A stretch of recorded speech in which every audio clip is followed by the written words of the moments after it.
Well, good Monday morning to you, and welcome to our live edition of Healthy Living South Mississippi. Live healthy, be healthy with Drs. Jim and Janine Fox of Doctors Nutrition. Hello. Located on Cowan Road in Gulfport, just south of Pash Road. Our numbers are 896-0713, 800-349-0713. Our operator is standing by to take your calls, whether you want to be on the air or not. You can pass the question on to our operator, and she'll be glad to get that question to us. So again, this is our Monday morning live edition, and it is rebroadcast on Fridays at 9 a.m. And this morning we're talking about the importance of a healthy GI tract, or gastrointestinal system. Exactly. Yep. So, which has, I don't know, our gastro system, it seems like one little problem that can affect it can affect everything. Everything in our body. Yeah, I mean, so it's many just like, things, right. some of the different things about that, you know, because I have an issue sometime with, a little throat thing going on there. And kind of certain foods, if I'm not careful with the way I chew them, it's like almost like it locks up. And chewing is where everything starts. Exactly. And actually, I always tell people to chew their food well. That's one of the things we always tell people about a healthy GI tract. That's why we have teeth, is so that you can chew things up, and actually it helps break them down to where you can digest them a little easier. And of course, a lot of there's different things that are harder to digest than others, depending on what you eat. And it depends on the person too. Yeah, and different people have different sensitivities, if you will, to certain foods. And if you know there's a food that you have a problem with, Don't eat it. really, I was going to say the best advice is don't do that. Well, with me, it's rice. I have a lot of times with rice, or the occasional piece of bread that I may eat, which is very rare, but rice, because I love sushi. And if I don't chew up the rice enough, it's almost like it gets caught right in here. It's almost like those things don't open up enough for you to close up. And I know my father had issues with certain bits of food while he was still with us, and he'd have to get Botox injected in there once or twice a year. It would relax those muscles. And of course, there's some people that have had go in there and they'll take the balloon and spread it out. But, exactly. But as you said, another way is don't eat those kind of foods. Right. Don't do that. If you know something causes your problem, don't do it. Just don't do it. Exactly. That's an easy one. But one of the things we wanted to talk about today is how the GI tract affects so many other systems in the body. Exactly. It's not just about digestion. I mean, yes, digestion is important, and digestion affects everything else. But when you start looking at it, it affects your immune system. 70% of your immune system comes from the GI tract. Exactly. It's actually your good bacteria. So your actual immune system is important. And also, there is so much research coming out now that is actually talking about the gut-brain connection. And they're even talking about it with kids with attention deficit, and whether it be the dementia, and whether it be different things that you're seeing with memory loss and memory decline or attention span, is that it all affects, your gut is where it starts. And so having a healthy digestive tract is essential, not just for that, but for your whole body. Yeah, when you think about, depression, forever, serotonin was the brain chemical. Right. Well, they found out now, some current research is telling us, 90% of it's made in the gut. So when you look at that depression thing, and you think about serotonin, and you think about brain, you got to look at the gut, because that's where 90% of it's made. And some other chemicals too, some of the other catecholamines and things that go on there that without them, our brain doesn't function very well. So that's what that gut-brain connection she was talking about. It's a huge... So what you put in that gut has a lot to do with... Or how well that gut's functioning, Exactly. That's true. What you eat makes a giant difference, and we know that. And historically, people now, the standard American diet... Which is sad. Is actually what is really, really sad, is actually what it is.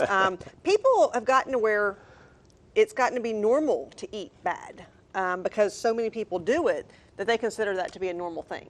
And to eat sugar all the time, and have sugar with every meal, and have sugar after every meal, and people do think that's normal, but it affects. Well, we've talked about sugar, the evils of sugar, a lot on this show, and how. And then people say, well, what about artificial sweeteners? We talked about that a lot on this show.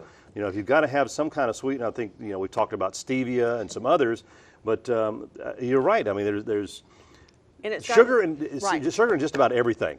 Well, what's really interesting, talking to a friend of ours, and they have a small child that's a type 1. And, of course, they're always having to watch what they feed that child because he's type 1 diabetic. And if you go to a lot of places that serve steak, now you would think steak would be just cow. Protein. Well, they put sugar on it. They look, yeah, he said he Really? was so Yeah. shocked. He looked up he was at a Ingredients. restaurant. He looked up how much sugar content would be in this steak, and it was 65 grams, which is actually because they rub everything with sugar nowadays. Yeah. All your meat, and I can't say every place does it, but many Right. Many do. because it tastes better, so you come back. And so even your meat, when you eat out, a lot of times is rubbed with sugar. So we're getting sugar everywhere you turn. You're getting sugar from everywhere. If you ever really want to get an eye-opener, watch the cooking channel.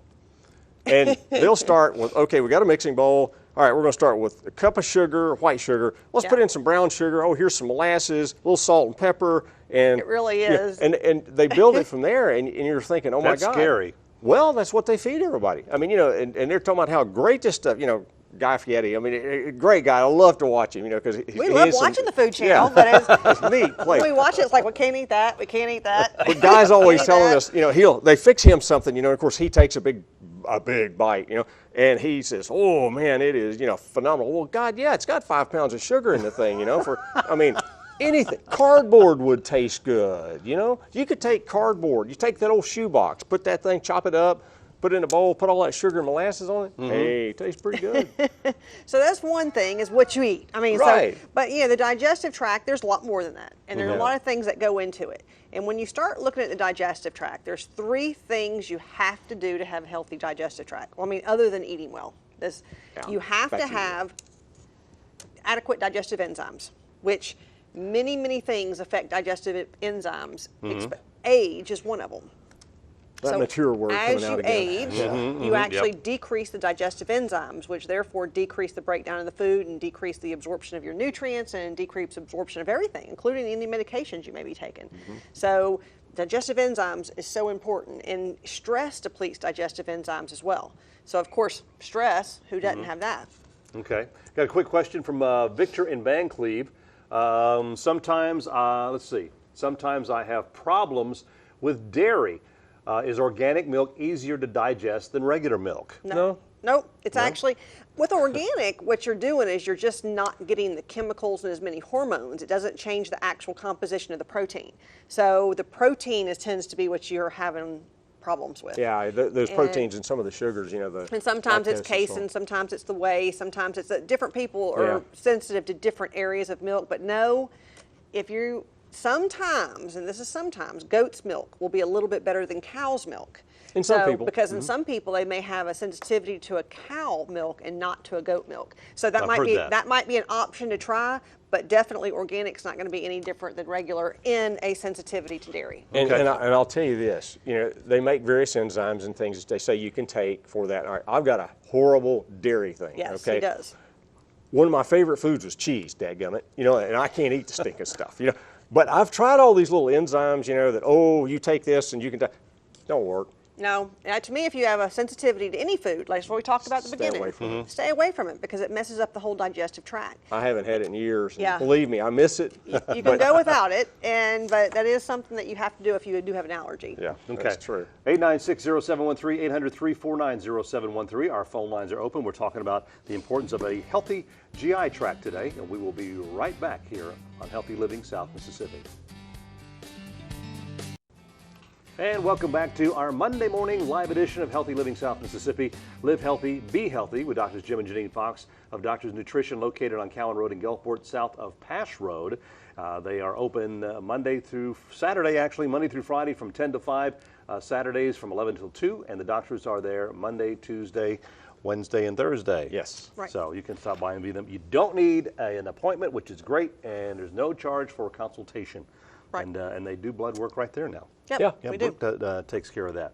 So anyway, we're talking about the importance of a healthy GI tract, and we're talking about some of the few different Talking things. about digestive enzymes, and so we Right. talked about that and how important they were, and things that actually make them decrease as age, stress, certain medications, all that can affect the digestive enzymes. And when you don't have enough digestive enzymes, a lot of times you'll get, right after you eat, you'll get bloated, you'll feel full, you tend to get reflux. So all that goes along with not having enough digestive enzymes.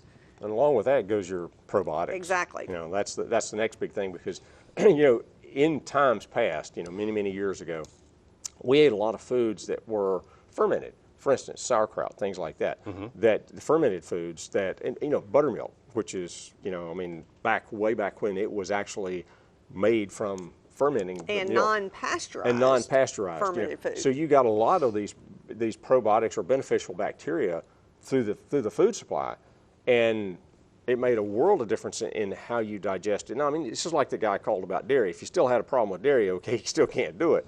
But that's something that, you know, if you don't have, eating those fermented foods has shown to be very beneficial for the GI tract. I mean, you know, take your probiotics, those are good too. But without the enzymes and the probiotics, food goes through the digestive tract and literally you're wasting it because it's going through the digestive tract, not stopping and giving Getting you any broken up and nutrients. giving you the nutrients Right. that And you a lot- need yeah. inside your body. And when people don't digest well, a lot of times they just absorb the simple sugars. And the simple sugars, of course, in the long run, make weight gain, you know, there's a lot of things, when that's Diabetes. all you can absorb, then it definitely changes the metabolism, it changes everything. So you want to be able to digest your food. Now, there's the other thing is to heal the lining of the gut when there is a problem. Yeah, you know, for years and years and years in the alternative complementary medicine that we kind of hang out in, we've talked about leaky gut, you know, and of course, you know, Yeah, allopathic. explain that Well, again, what leaky gut yeah. is. Well, see, allopathic medicine doesn't exist.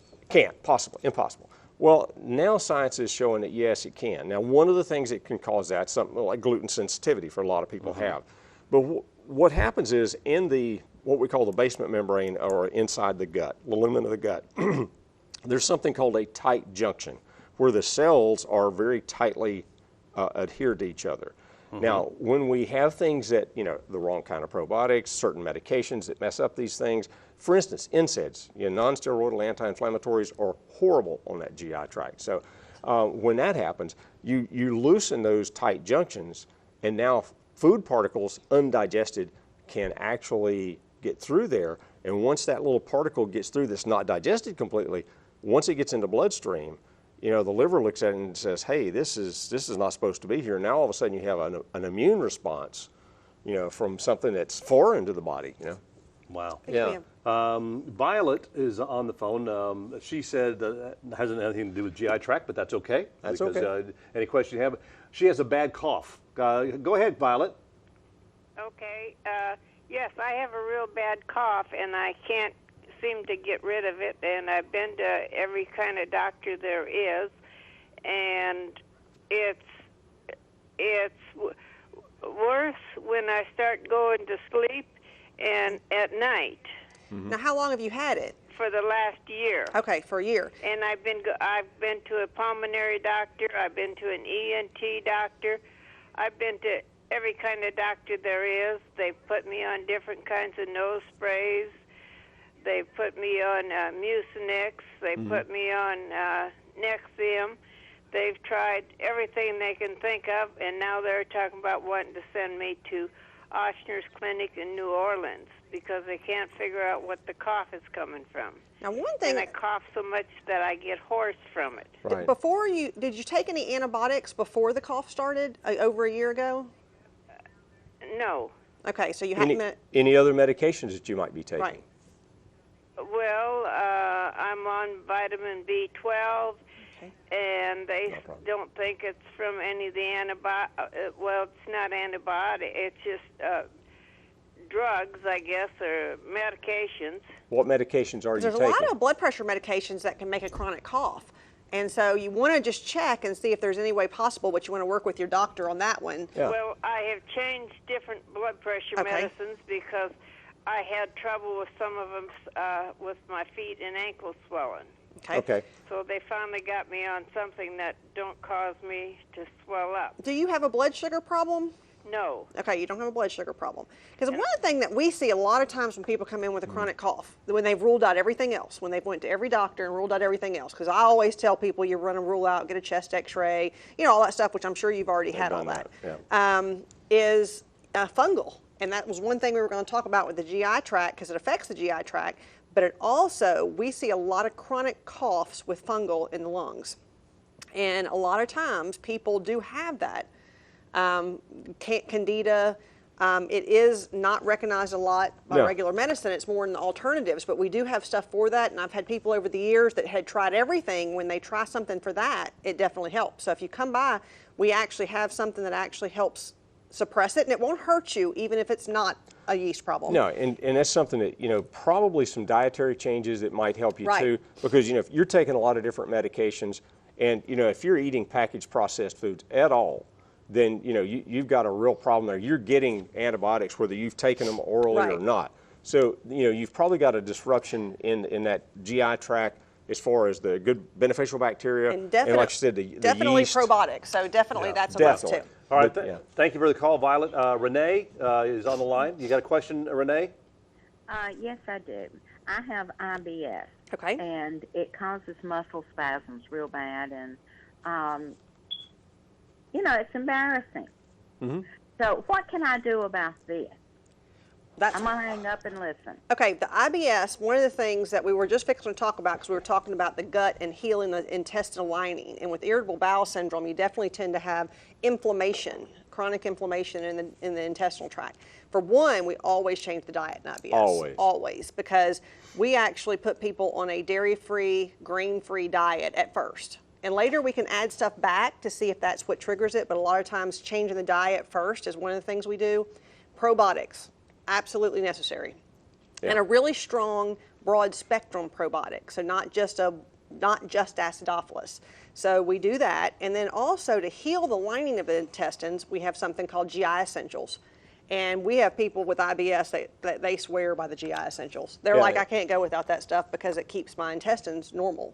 Right, it's got the things in it to heal that gut, and we mentioned that leaky gut system. And if you've got IBS, you've got a leaky gut. Okay, let's face it, that's part of that syndrome that goes on too. And so the GI Essentials is good at help healing it, getting the right kind of probiotics, and it there's a broad spectrum of probiotics. And if we do all these things and still can't get it under control, we suggest Food allergy. food sensitivity test. Now, it's not technically, the food allergy test that's mostly done is the IgE, because that's what insurance companies will pay for. But there's actually other reactions, like an IgG reaction, that insurance companies normally don't pay for, but it actually makes a huge difference in IBS. So if we can't do it with just the regular means, usually we can, but occasionally there's that person that you can't, you can actually do the food sensitivity testing Right. and then tell exactly which foods you need to stay away from. All right. Yeah. Thanks for the call, Renee. Well, our phone lines are 896-0713, 800-349-0713. We'll be back with our final segment here on our Monday morning live edition of Healthy Living South Mississippi. Live healthy, be healthy. And welcome back to our Monday morning live edition, Healthy Living South Mississippi, Live Healthy, Be Healthy, with Dr. Jim and Janine Fox of Doctors of Nutrition on Callan Road in Gulfport. Again, this show will be rebroadcast this coming Friday at 9 a.m. on WLOX CBS. Brent is on the phone with us. Good morning, Brent. Good morning, Jim. You got a question for the doctors? Well, Dr. Jim and Dr. Janine, I've watched y'all over the years, and I decided not to call in until you said something that was pertinent to my health Okay. or my family. I know certain things about, I understand about homocysteine levels and taking the blood test and getting the markers so that when you have something like I have,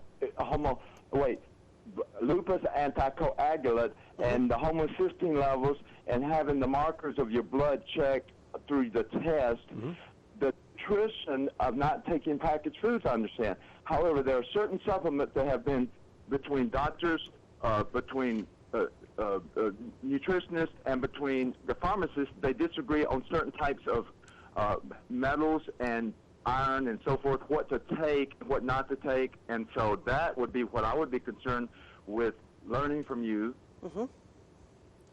Okay. I mean, one of the things now, if you're looking at a homocysteine marker and it's high and you're trying to reduce it, we get into a lot of genetic testing. And the reason being is because a lot of folks that have high homocysteine have a problem with something we call methylation.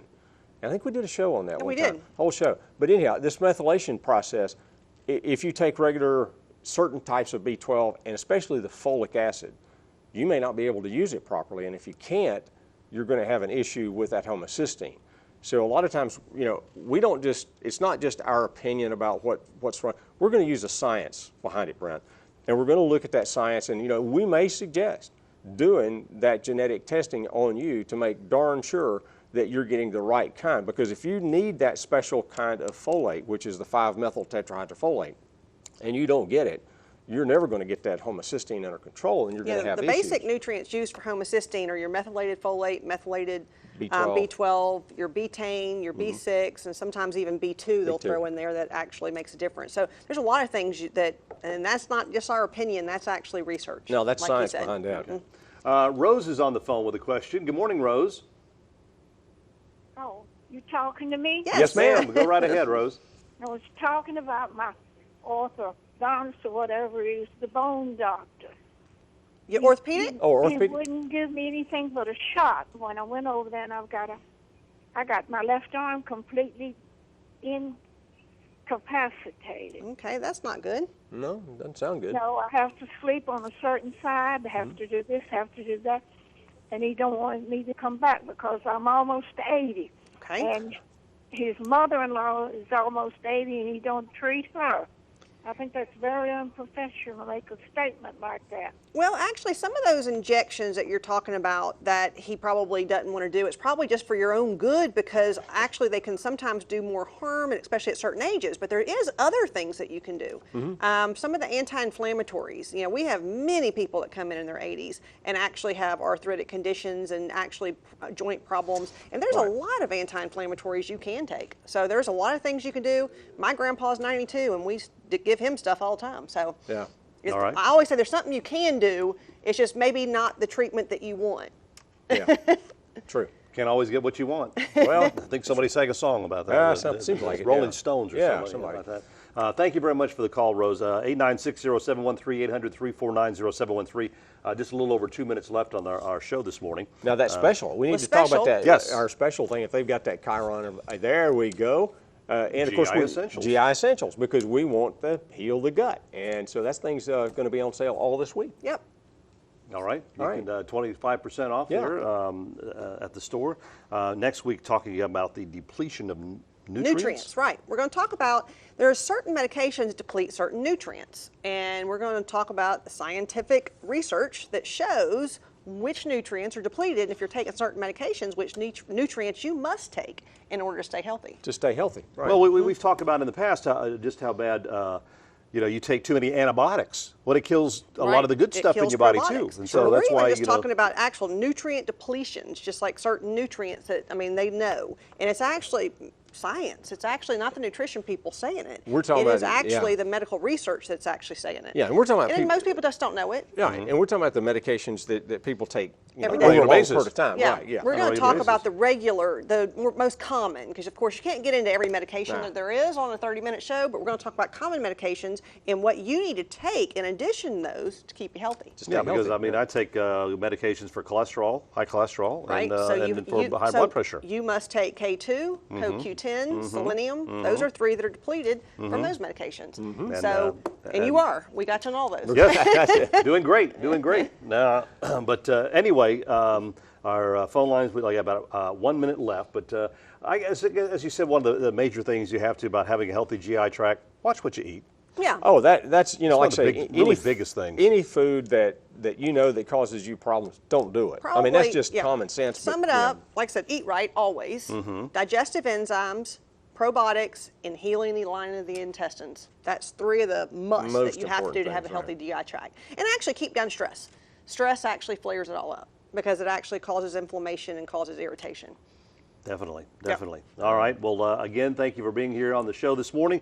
We will be back. It'll be rebroadcast on Friday morning, and we will be back next Monday, as we said, here at 9 o'clock on Healthy Living South Mississippi, a Monday morning live edition. Live healthy, be healthy. Have a great week and enjoy this nice weather.